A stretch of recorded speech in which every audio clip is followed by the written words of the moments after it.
අද අපි කතා කරන්නේ ලෝකේ ඉන්න භයානකම සතුන් 10 දෙනා ගැන. ඉතින් මෙතන ඉන්න සමහර සත්වයෝ ඔයා දන්නවත් ඇති. ඉතින් මේ ඇවිල්ලා මගේ channel එකේ පළවෙනි වීඩියෝ එක. ඉතින් ඔයා තාමත් අපේ channel එක subscribe කරේ නැත්නම් දැම්ම channel එක subscribe කරන්න. එහෙනම් ඉතින් අපි වැඩි කතා නැතුව යමු වීඩියෝ එකට.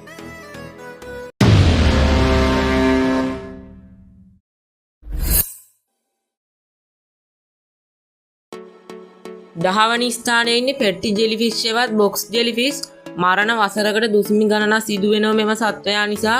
මොවුන් භයානක වන්නේ මොවුන්ගේ විෂ මිනිත්තු කීපයකින් හෘදයාබාධ පවා ඇති කළ හැකි නිසා මොවුන් අපිට ඉන්දු පැසිෆික් සාගරයේ සහ උතුරු ඕස්ට්‍රේලියාවේ බලා ගන්න පුළුවන්. 9 වෙනි ස්ථානයේ ඉන්නේ රියදුරු කුහුබුවන් සහ උණ්ඩ කුහුබුවන්. මොවුන් භයානක වන්නේ රංචු ගැසී යටපත් කළ හැකි නිසා උණ්ඩ කුහුබුවන් දෂ්ට කිරීම ලෝකයේ වඩාත්ම වේදනාකාරී එකකි. මොවුන් අපට මධ්‍යම සහ දකුණු ඇමරිකාව අප්‍රිකාව තුල බලා ගන්න පුළුවන්. 8 වෙනි ස්ථානයේ සිටින සිංහයන්. මොවුන් අති භයානක ශක්තිමත් සහ වේගවත් සත්ව කොට්ටාසයක්. මොවුන් මාංශභක්ෂක සත්වයින්. මොවුන් විශේෂයෙන් මිනිමැරුම් හැසිරීම සඳහා ප්‍රසිද්ධයි. මොවුන් අපිට වැඩි වශයෙන් අප්‍රිකාව තුල බලා ගන්න පුළුවන්.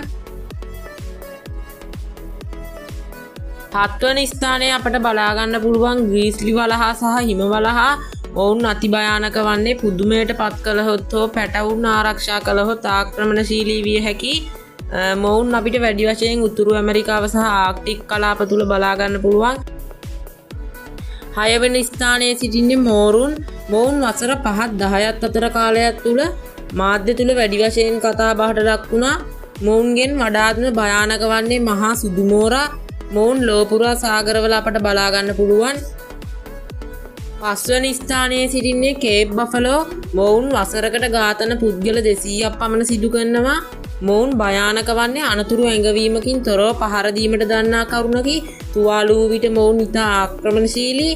මොවුන් අපට උපසහරා අප්‍රිකාව තුල වැඩි වශයෙන් බලා ගන්න පුළුවන්. 4 වෙනි ස්ථානයේ සිටින්නේ අලි. මොවුන් වසරකට පුද්ගල ඝාතන 500ක් පමණ සිදු කරනවා. මොවුන් භයානක වන්නේ විශේෂයෙන් කුපිත වූ විට හෝ ආතතියට පත් වූ විට ආක්‍රමණශීලී විය හැකි නිසා විශාල ශක්ති ප්‍රමාණයක් මොවුන්ට තියෙනවා. මොවුන් අපට වැඩි වශයෙන් අප්‍රිකාව සහ දකුණු ආසියාව තුල බලා ගන්න පුළුවන්. 3 වෙනි ස්ථානයේ සිටින්නේ ලුණු වතුර තිඹුලා.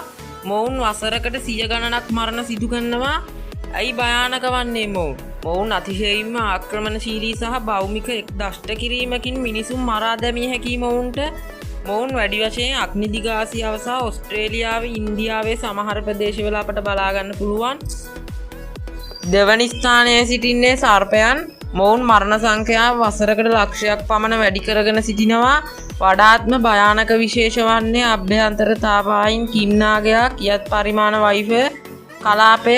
මොවුන් අපට වැඩි වශයෙන් බලා ගන්න පුළුවන් වන්නේ අප්‍රිකාව, ආසියාව, ඕස්ට්‍රේලියාව, දකුණු ඇමරිකාව තුල. පළමු වෙනි ස්ථානයේ සිටින්නේ මදුරුවන්. මොවුන් වසරකට මරණ සංඛ්‍යාව 7,25,000 පමණ දක්වා වැඩි කරගෙන සිටිනවා.